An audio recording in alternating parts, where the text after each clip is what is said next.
Hello viewers, কেমন আছো তোমরা? আশা করছি তোমরা সবাই খুব ভালো আছো। আর আমি সকালকে চলে আসলাম আবার একটু নতুন ব্লগ নিয়ে। আজ কিন্তু কৃষ্ণের আমি সমস্ত জামাকাপড় বের করে নিয়েছি শোকেসে রাখার জন্য। আর এইটার মধ্যে কিন্তু আমার গোপাল সোনার নতুন ড্রেস রাখা ছিল, যেগুলো মানে কি বলবো, গোপাল সোনাই এখনও দেখেনি ওর ড্রেসগুলোকে, সেগুলোই রাখা ছিল। এগুলো তো ভর্তি ছিল ঠাসা, তো সেগুলোকে বের করে নিয়েছি নতুন। এই যে তোমরা দেখতেই পাচ্ছ নতুন ড্রেস। আর এই বালতি তো এক বালতি ছিল শীতের জামাকাপড়, তো শীতের জামাকাপড়গুলো বের করে নিয়েছি। বের করে আর মানে এর মধ্যে ঠেসে ঠুসে যতটা রাখা যায় সেইভাবে রাখছি। আর এই যে বালতিটা আমার কাজে লাগবে। আর এইগুলো দেখছো, এই যে যতগুলো এই পুরো এটাই, এগুলোতে সব কৃষ্ণার জামাকাপড় আছে। ওদের চারজনারই জামাকাপড় এইগুলোর মধ্যে নিচে একদম ভর্তি হয়ে আছে। তাছাড়াও বাইরে কিন্তু একটা বাস্কেটে আছে, তারপরে দুটো বাস্কেটে, একটা বাস্কেটে আছে আর একটা ট্রেতে আছে। তাছাড়া এগুলোতে জায়গা ধরছে না বলে এই যে উপরে কাচের মধ্যে এগুলোতেও রেখেছি ওরই জামাকাপড়। আজ কেন বালতিটা খালি করে সব কিছু এর মধ্যে ঢোকাচ্ছি, সেটাই শোকেসের মধ্যে আর কি রাখছি। কেননা বালতিটা আমার লাগবে, কেননা মাসকাবারি বাজার করা হয়েছে। আর চাল রাখার জন্য যে মানে ড্রামটাতে রাখা হতো, সেই ড্রামটাতে মানে পুরো চাল ধরছে না, অল্প মানে ড্রামটাতে 9 কেজি চাল ধরে। সেখানে বুঝতেই পারছো 26 কেজির বস্তা, সেখানে মানে ওই ড্রামে ধরা সম্ভব না। সেই জন্য ওই বড়ো ড্রামটাই বের করা হয়েছে, যাতে চাল রাখতে পারি ড্রামে।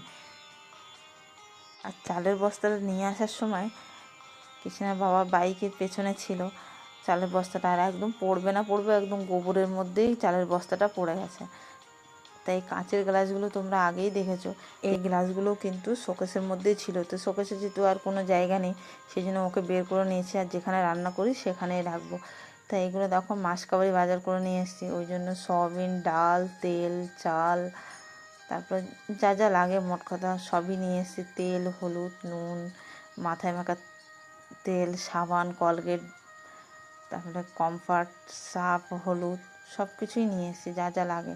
আর তার সাথে দেখো এই কৌটোগুলোকেও নিয়েছি। আর কৌটোগুলো কিন্তু বাজার দিয়ে নিয়ে আসিনি, কৌটোগুলো একজন দাদা এসেছিলো, এগুলোকে সব মানে 15 টাকা 20 টাকাতে বিক্রি করছিলো। আর কৌটোগুলো আমি 6টা নিয়েছি বলে আমাকে কৌটোগুলো আর কি 6টা 100 টাকাতে দিয়েছে। আর এই যে এইগুলো, এই কৌটোগুলো দেখছো, এগুলো কিন্তু 15 টাকা আর 20 টাকাতেই দিয়েছে।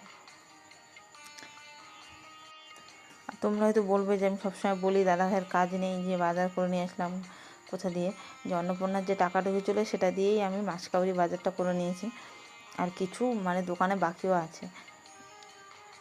আর এই প্লাস্টিকের কৌটোগুলো কৃষ্ণার বাবাই কিনে দিয়েছে আর কি, এইগুলো রাখার জন্য কৌটো ছিল না, সেই জন্য কৌটোগুলোকে নেওয়া হয়েছে। তো 6টা কৌটোই আমি একই কালার খুঁজছিলাম, কিন্তু একই কালার পাইনি। সব দুটো দুটো নীল, দুটো হলুদও, দুটো গোলাপিও দুটো। আর আমি ভাবছি যে মানে রান্নাঘরটাকে একটু ডেকোরেশন করব। আর এই যেগুলো কিনেছি সেগুলো দিয়ে, আর তার সাথে নতুন কিছু ডিআইওয়াই দিয়ে চেষ্টা করব যে রান্নাঘরটাকে আবার একটু ভালো করে সুন্দর করে গুছিয়ে রাখার। বাজার করে ফিরতে কিন্তু আমাদের অনেক রাত হয়ে গেছিলো। যে মালগুলো নিয়ে এসেছি সেই মালগুলোই একটা একটা কৌটোর মধ্যে একটা একটা গুছিয়ে রাখছি, ওই জন্য আরও রাত হয়ে গেছে। ওই জন্য কিচেন মেকওভারটা আজকের আর আমি দেখাতে পারছি না, তো অবশ্যই সেটা হবে কালকে সকালে। তা তোমরা ভিডিওটা দেখতে থাকো।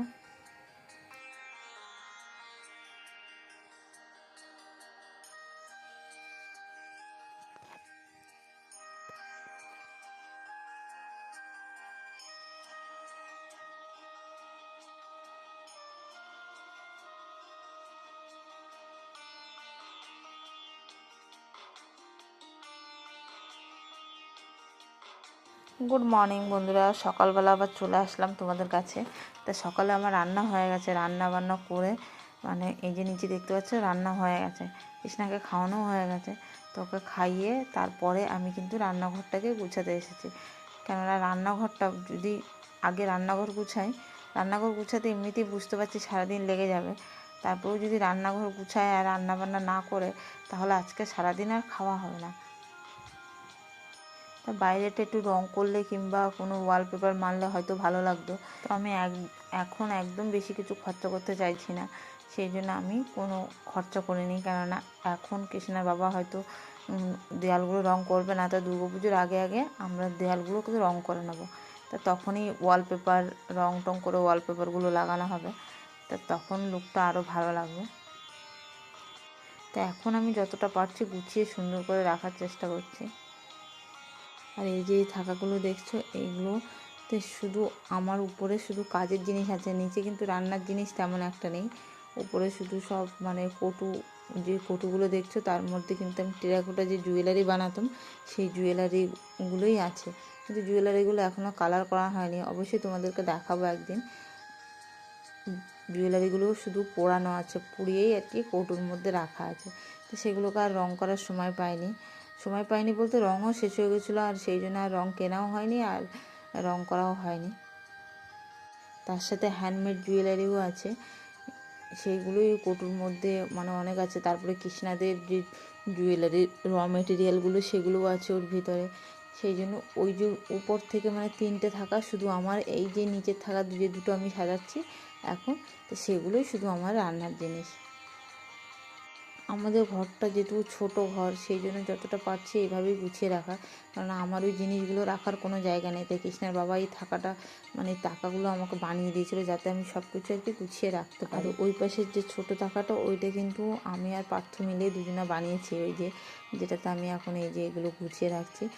ওতেও কিন্তু আর জায়গা ধরছে না, সেই জন্য আমি ওইগুলোতে রং, উপরে যে রঙের কৌটোটা ফেব্রিকের, সেই কৌটোটাই আমি বক্স শুদ্ধ নিয়ে আসছিলাম, তাই বক্সটাকে উপরে রাখছি।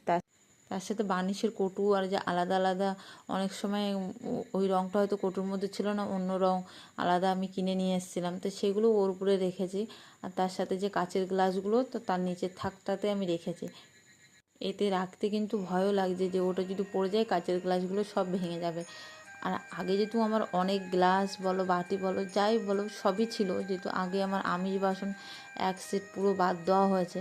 আর এটা এক সেট বলতে আর কি যত বাসনপত্র ছিল কৃষ্ণা না আসার আগে যেগুলো আমরা ব্যবহার করতাম, তো সেগুলো সবই বাদ দেওয়া হয়েছে। আর এই যে এইগুলো দেখছো, এইগুলো আবার নতুন করে কেনা হয়েছে। তো এখনও পুরোটা কিনে উঠতে পারিনি, তো যখনই পারি একটা আধটা করে কিনে রাখি। আর মানে কিভাবে যে গুছাবো, কিভাবে করলে যে সুন্দর লাগবে সেটাই বুঝতে পারছি না। তো অনেকভাবে এদিক ওদিক সরিয়ে দেখছি যে কোনভাবে দিলে ভালো লাগবে।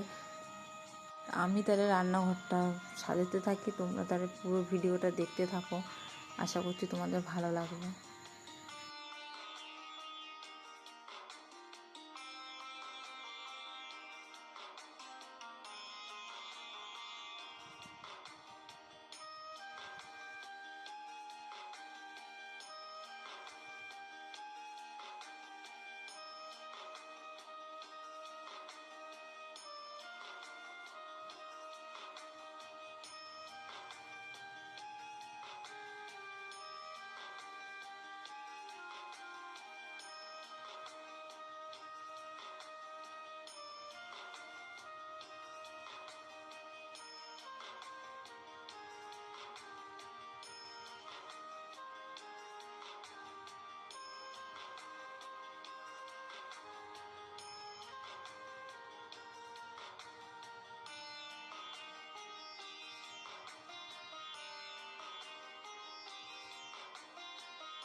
গুড ইভিনিং বন্ধুরা, কেমন আছো তোমরা? আশা করছি তোমরা সবাই খুব ভালো আছো। আমি সবার কাছে চলে আসলাম আবার একটু নতুন ব্লগ নিয়ে।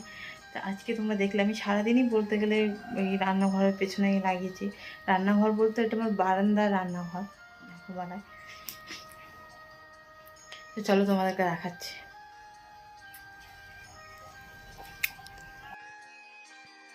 এই হচ্ছে আমার সাজানো। তো তোমরা দেখে বলো যে কৌটোগুলো সাজানো আমার ঠিক আছে কি না। তোমরা কিন্তু অবশ্যই কমেন্টে জানিও যে কোন কোন জায়গায় আর একটু অন্যভাবে করলে হয়তো একটু ভালো লাগতো। আর আমি অনেক রকমভাবে ঘুরিয়ে ফিরিয়ে দেখেছি অন্য রকম একটু লুক দেওয়ার, কিন্তু হচ্ছিল না। এটা একটু বারান্দা আমাদের ঘরে। আর এটা আমার একটা সিল্কের শাড়ি, সেটা কেটে পর্দা করেছি। আর নিচে যে মানে পায়ের কাছে যেটা আছে বিছানো পাপোশের মতো, ওটা কিন্তু আমি রাত্রেই বানিয়েছিলাম। তা তোমাদেরকে আর দেখানো হয়নি। কেমন হয়েছে আমার রান্নাঘরটা গুছানো অবশ্যই তোমরা কমেন্টে জানিও। তোমরা কমেন্ট করলে, একটা লাইক করলে আমি কিন্তু ভিডিও করার উৎসাহটা অনেক পাই, যে আমি আরও পরের বার আরও ভালোভাবে ভিডিও করব, আরও ভালোভাবে গুছাবো, সেটাই। আর মেয়েদের বেশিরভাগ সময়টা কিন্তু রান্নাঘরেই কাটে, সেই জন্য রান্নাঘরটাকে সবসময় সুন্দর করে গুছিয়ে পরিপাটি করে রাখলে না নিজেদেরকেও ভালো লাগে। আর এই পাশে যে কর্নারে যে ফুলের গাছটা লাগানো আছে, এটা কিন্তু কোনো ইনডোর প্লান্ট নয়, এটা হচ্ছে একটা বেলি ফুলের টব, আর তার সাথে আছে তুলসী মহারানী। তা আমি ভাবলাম যে ঘরের এক কোনায় রাখলে আরও রান্নাঘরের লুকটা আরও সুন্দর লাগবে। তো বন্ধুরা, কেমন লাগলো আমার কৃষ্ণা কিচেন? তো তোমরা অবশ্যই কমেন্টে জানিও। ভালো লাগলো অবশ্যই লাইক কমেন্ট শেয়ার করবে, আমার চ্যানেলটিকে সাবস্ক্রাইব করে আমার পাশে থাকবে। আজকে ভিডিওটা এখানে শেষ করছি, টাটা।